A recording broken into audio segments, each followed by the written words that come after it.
que podamos buscar en el capítulo 6 del libro de Mateo. Libro de Mateo, capítulo 6.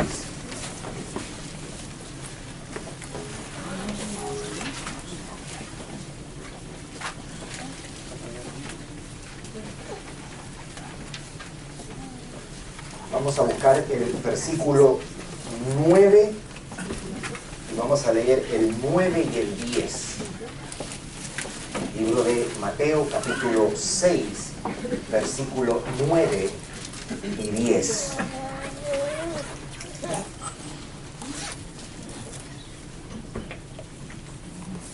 Dice: vosotros pues oraréis así: Padre nuestro que estás en los cielos, santificado sea tu nombre, venga tu reino, hágase tu voluntad como en el cielo, así también en la tierra.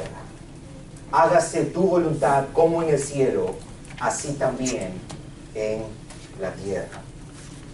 Dentro del estudio que hemos venido haciendo desde el mes de enero del Sermón del Monte, nosotros hemos tomado la enseñanza que está contenida en este estudio del Padre Nuestro, la oración que Jesús les enseñó a sus discípulos mientras les enseñaba a orar. Esta es la tercera enseñanza acerca del Padre Nuestro. Habíamos visto hace unas semanas atrás la primera parte acerca de Padre Nuestro que estás en los cielos. La semana antepasada habíamos visto la petición de santificado sea tu nombre, la petición de venga tu reino, y ahora viene la tercera petición que esta oración contiene y dice: hágase tu voluntad como en el cielo, así también en la tierra. Hágase tu voluntad como en el cielo, así también en la tierra. Debo adelantar que uno de los estudios más extensos que alguien pudiera hacer, uno de los temas que más pudiera demandar nuestro tiempo y atención, sería el tema de la voluntad de Dios. El tema de la voluntad de Dios ha ocupado a los estudiosos de las Escrituras por años y han hecho un sinnúmero de propuestas para que nosotros entendamos lo que significa la voluntad de Dios. Hay algunas preguntas que hoy día, a partir de esta oración, de este texto, vamos a mirar. Preguntas como: si siempre se cumple la voluntad de Dios, o qué significa hágase tu voluntad.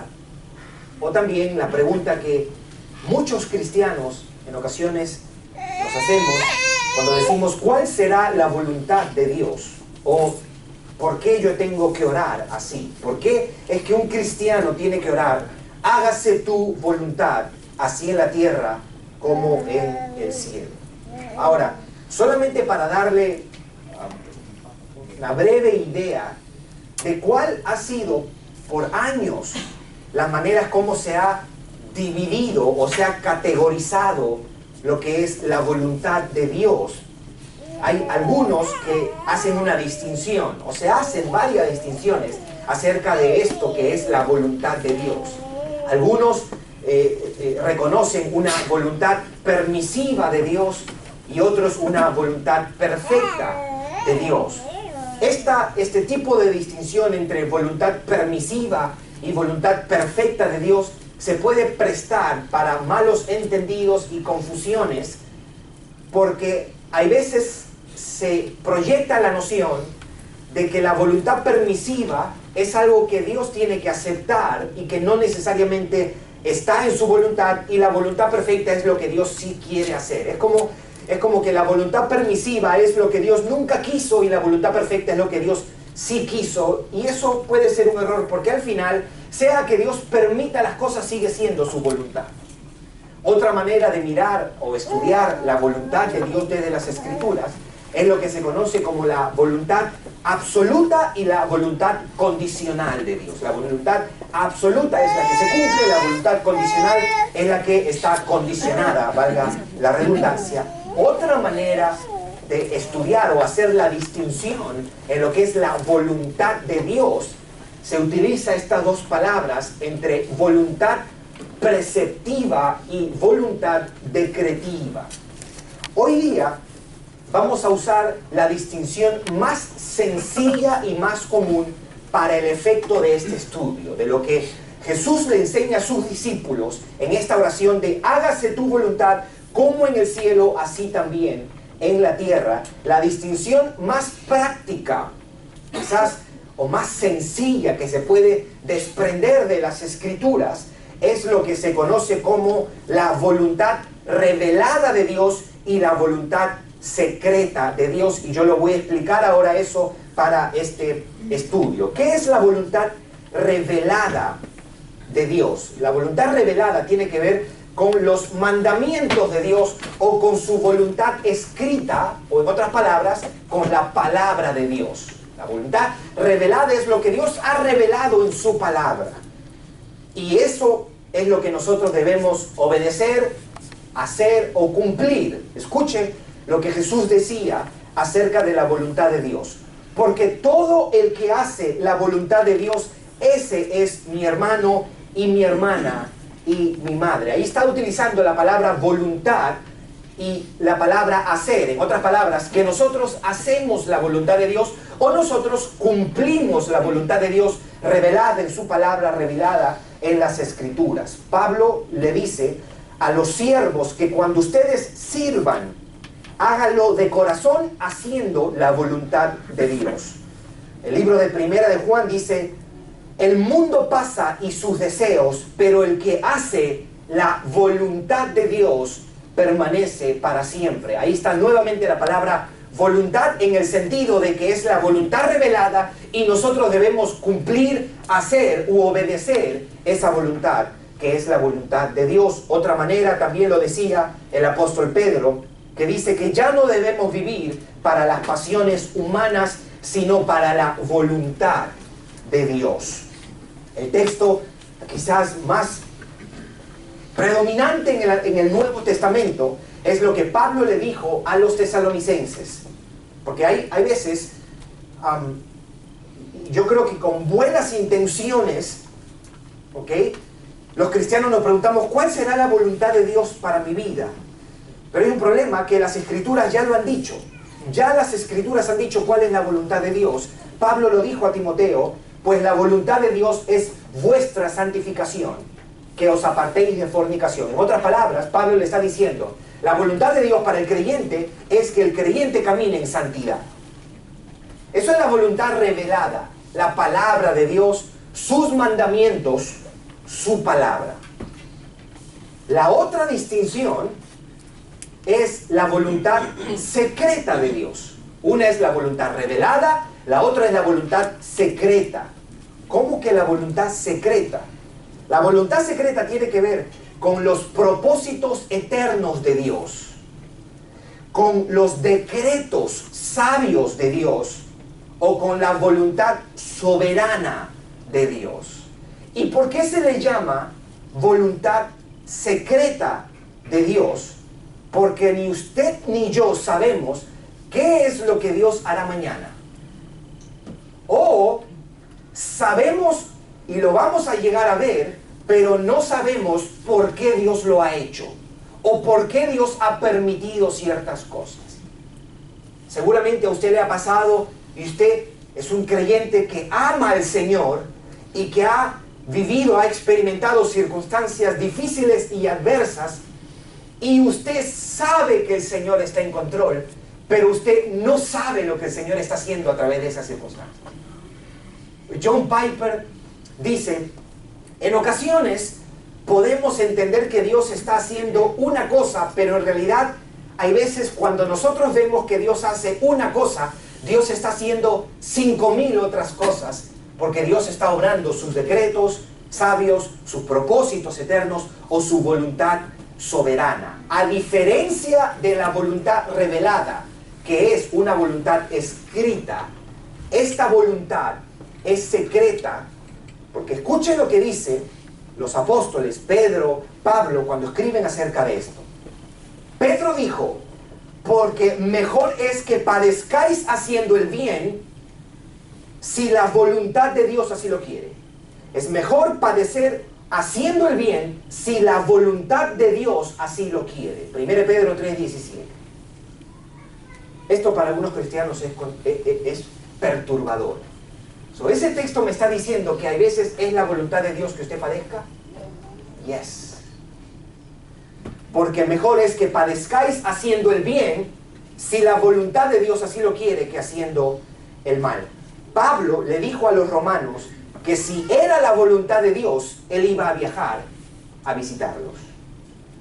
Pablo le dijo a los efesios que Dios hace todas las cosas según el designio de su voluntad. Ahora, este aspecto de su voluntad, que se le llama la voluntad secreta de Dios, es un aspecto de la voluntad de Dios que siempre se cumple, porque esto tiene que ver con sus decretos y sus propósitos eternos. Siempre se cumple este aspecto de la voluntad de Dios. Escuche lo que dice el Salmo 115, versículo 3. Nuestro Dios está en los cielos, todo lo que quiso, ha hecho. El Salmo 135, versículo 6, escuche lo que dice. Todo lo que Jehová quiere, lo hace. En los cielos, en la tierra, en los mares y en todos los abismos. Pablo le decía a los romanos, ¿quién ha resistido a la voluntad de Dios? Este aspecto de la voluntad de Dios que se llama la voluntad revelada de Dios, que es segura, se va a cumplir, también es la voluntad sabia de Dios, porque Dios hace conforme a su sabiduría. Escuche lo que dice el libro de Isaías 14:24. El Señor le dice a Isaías para que le anuncie al pueblo de Israel, ciertamente se hará de la manera que lo he pensado y será confirmado como lo he decidido. Más adelante en el mismo libro de Isaías 14:27 dice, porque Jehová de los ejércitos lo ha determinado, ¿quién lo va a impedir? Y a su mano extendida, ¿quién la hará retroceder? Este aspecto de su voluntad es el que vamos descubriendo día a día, por eso se llama la voluntad secreta de Dios, sus sabios decretos, sus propósitos eternos, su voluntad soberana, siempre se va cumpliendo. Entonces, a la pregunta que alguien diría, ¿se cumple siempre la voluntad de Dios? Sabemos que la voluntad revelada, su palabra, por cuanto depende del hombre, no siempre es obedecida. Pero sabemos que la voluntad soberana, por cuanto depende siempre de Dios, siempre se hace lo que Dios ha determinado. En su sabiduría, en su gracia, en su soberanía, al final se hace lo que Dios quiere. Todas las cosas Él las hace conforme a su bendita voluntad. La voluntad revelada depende del hombre en un sentido, que haga la voluntad de Dios, y la voluntad secreta depende absolutamente de Dios. Vuelvo y repito, ¿por qué es secreta? Porque, por ejemplo, si una persona está enferma, nosotros no sabemos si Dios nos sanará o nos sanará en el tiempo que deseamos o de la manera como deseamos. No sabemos cuando voy a comprar una casa, si esa es la casa que Dios me va a dar o la que no me va a dar. No sabemos si abro un negocio, si el negocio va a prosperar y le va a ir muy bien financieramente, o si el negocio me va a ir regular, o si el negocio me va a ir mal. No sabemos si todo lo que yo planifico saldrá conforme a lo que yo planifique. No sabemos muchas de las cosas que nosotros hacemos en la vida. Ahora usted dirá, eso suena pesimista.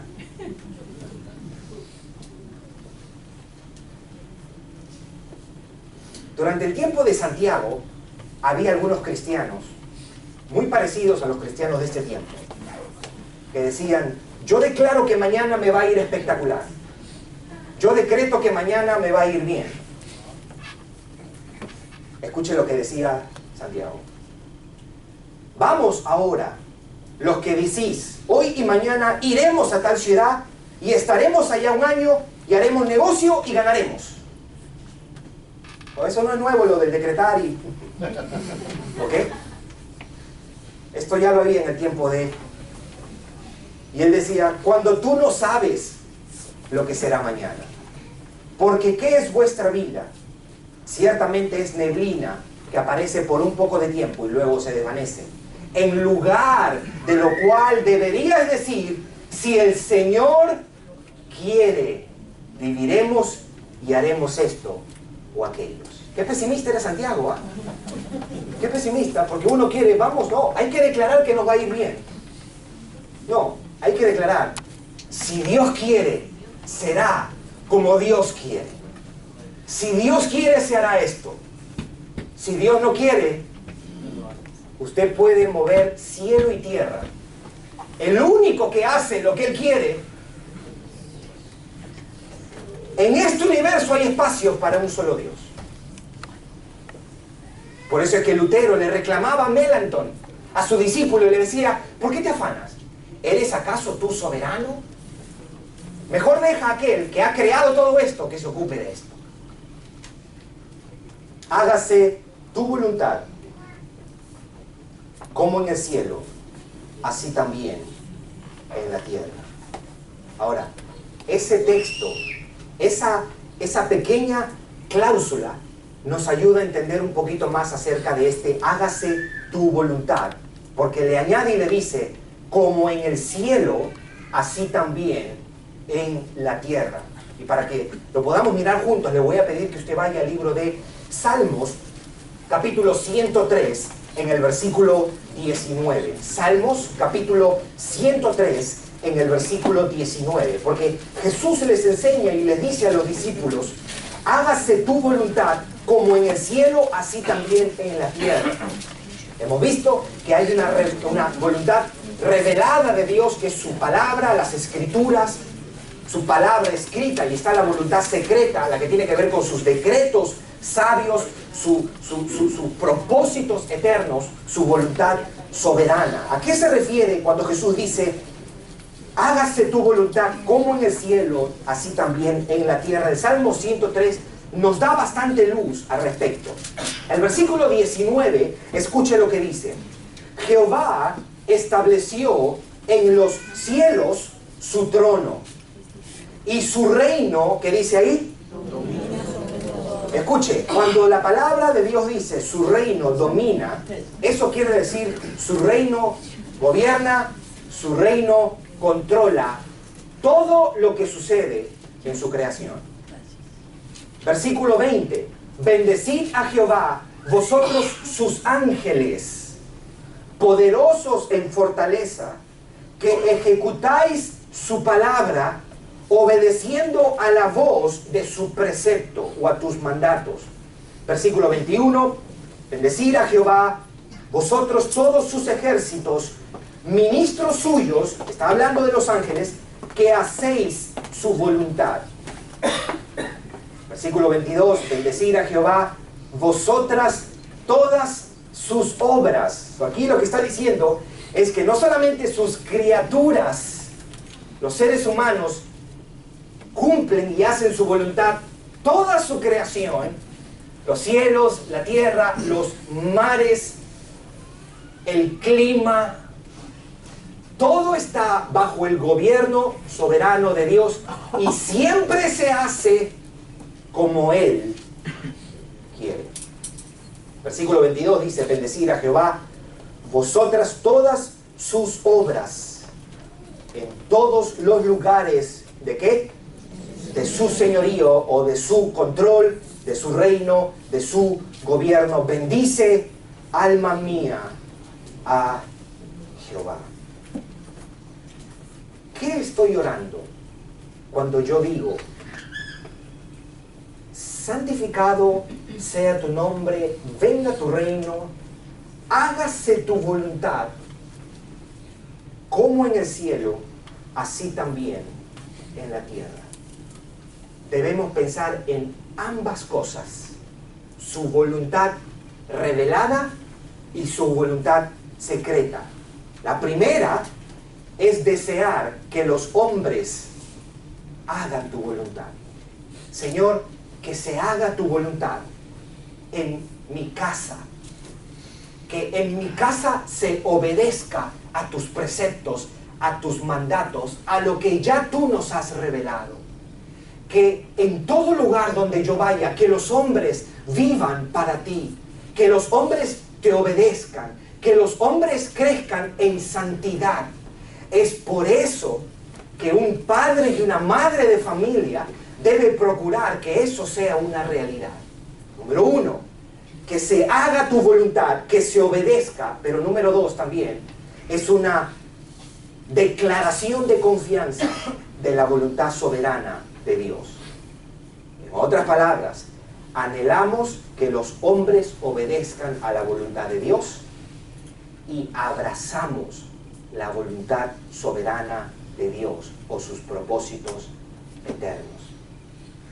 Que los hombres te obedezcan, Señor, empezando por mí. Empezando por mí, que tu voluntad sea honrada, obedecida y cumplida. Pero que se haga tu voluntad también, que se cumpla lo que tú has decretado, lo que está en tus propósitos eternos, aunque no me guste, aunque no me beneficie inmediatamente, aunque no sea conveniente, Señor, yo abrazo tu voluntad. No la resisto, la abrazo. Aunque sea una etapa difícil en mi vida, que se haga tu voluntad. Aunque cause sufrimiento en mi hogar, que se haga tu voluntad. Jesús enseñó a orar así porque Jesús oró así también. ¿Se acuerda cuando estaba en Getsemaní? Y Jesús le pide al Padre y le dice, pasa de mí esta copa, pero no se haga mi voluntad, sino la tuya. Que no se haga mi voluntad, sino la tuya. Si usted, amigo y amiga, pregunta, ¿cuál será la voluntad de Dios para mi vida?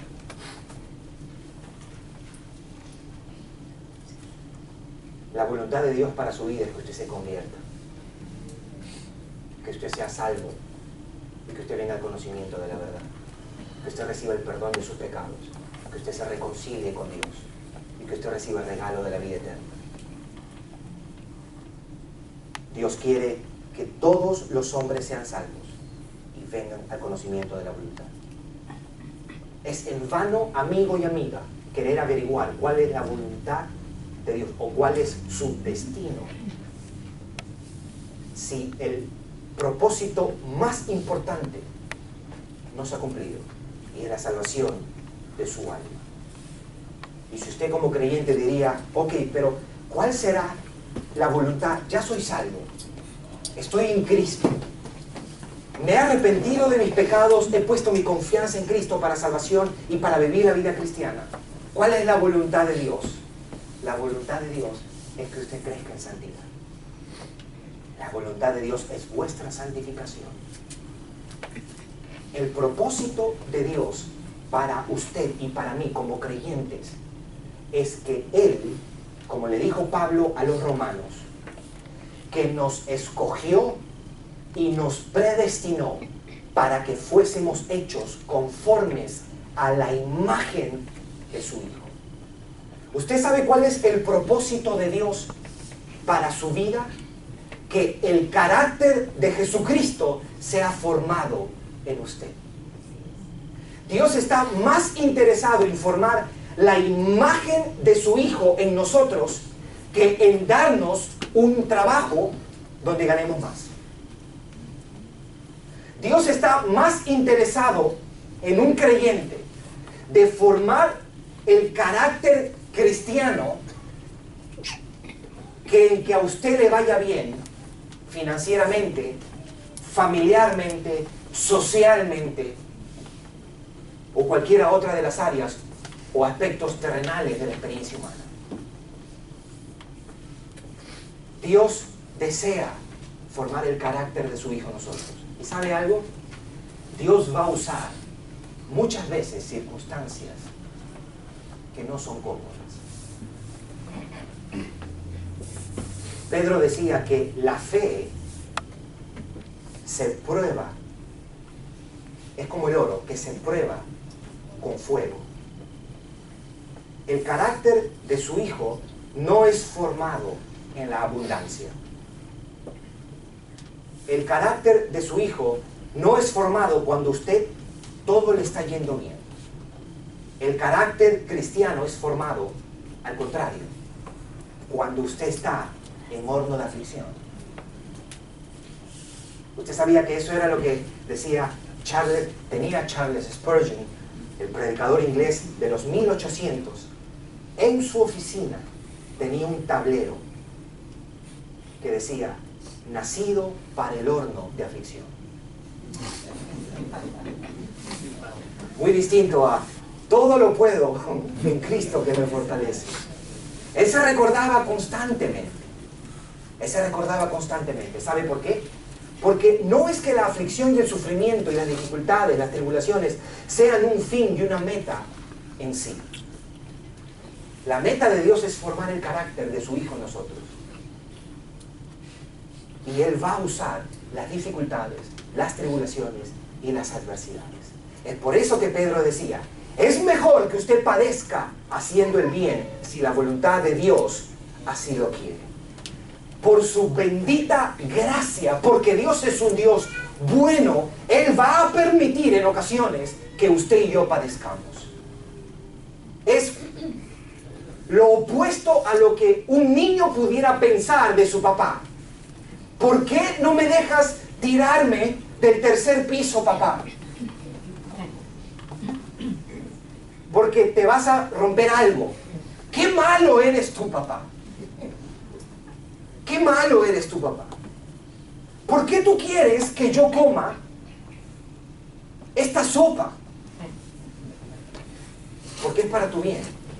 No. Porque eres malo. Todo lo que Dios permite, lo permite porque Él es un papá bueno. Y lo permite porque Él es sabio. Lo permite porque es para nuestro bien. Su voluntad es siempre buena, es agradable y es perfecta. ¿Entendí una cosa? Que aunque el sufrimiento sea parte de su voluntad, como un aspecto temporal, recuerde esto: no solamente que Dios lo ha permitido, sino que Dios está en control. Dios le pone límites a nuestro sufrimiento y Dios usa eso mismo para formar el carácter de Cristo en nosotros.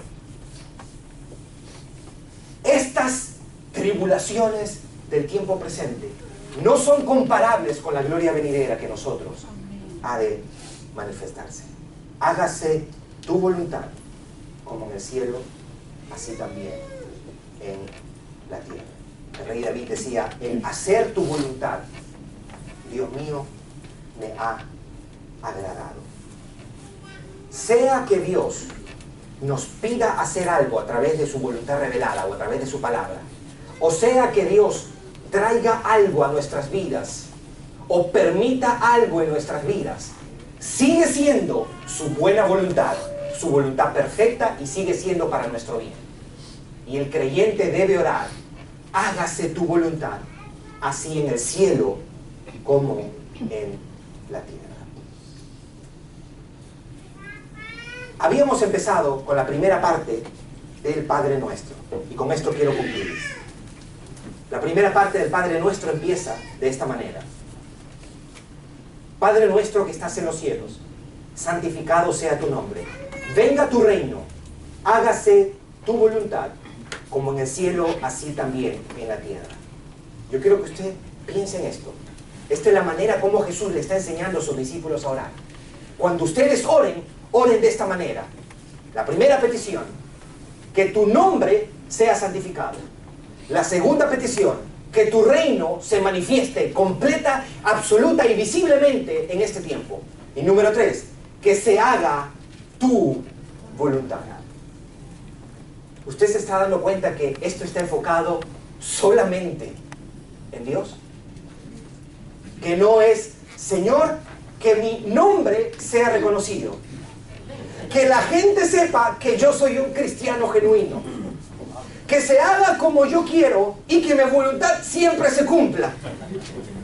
No, esta oración dista mucho de eso. ¿Por qué uno debe orar? ¿Por qué orar? Que su nombre sea santificado, que su reino sea bienvenido y que su voluntad sea cumplida aquí en la tierra. La razón por la cual debemos orar así es porque los creyentes debemos anhelar así. Así debe ser nuestra vida. El creyente está supuesto a orar, a pensar y a vivir de esa manera. Ocupado única y exclusivamente en su nombre, en su reino y en su voluntad. En otras palabras, ocupados en su gloria. Nuestras prioridades deben ser las de Dios. Amén. De la misma manera que Dios le da al pueblo de Israel y le dice, estos son los mandamientos. Y los primeros mandamientos, o la primera tabla de la ley de Dios, tenía que ver solamente con los aspectos de nuestra relación, no con los hombres, sino nuestra relación con Dios. Lo primero que le dice es, no tendrás dioses ajenos. No te harás imágenes. No te inclinarás a ellas. No tomarás el nombre de Dios en vano. Acuérdate del día de reposo para santificarlo. Lo que Dios quiere hacer y lo que Jesús quiso hacer a través de este Padre nuestro es ponernos a la luz de Dios. Él debe ser nuestra meta. Él debe ser nuestro objetivo. La segunda parte va a empezar con las peticiones personales. Eso lo vamos a ver la semana que viene. Pero recuerda una cosa. Esto no es que nosotros vayamos a orar de ahora en adelante y tener que repetir esto. No, no, no. Esto es la manera, o si usted quiere, lo que debe gobernar la manera como nosotros oramos, pensamos y vivimos. Que su nombre, que su gloria, que su reino, que su voluntad sea lo primero para nosotros. Solamente quiero repetir una frase que he dicho en los últimos estudios que decía Martin Lloyd Jones con respecto a este texto. Antes de comenzar a pensar en nosotros mismos y en nuestras necesidades. Yo quiero hacer una pregunta aquí. ¿Cuántos tienen necesidades en este momento? De cualquier clase, levante su mano. Podemos hacer una ola. Antes de comenzar a pensar en nosotros mismos y en nuestras necesidades, aún antes de la preocupación que tengamos por otros, debemos comenzar con esta preocupación acerca de Dios, de su honor y de su gloria. Hágase tu voluntad, como en el cielo, así también en la tierra. Amén. Ponte de pie.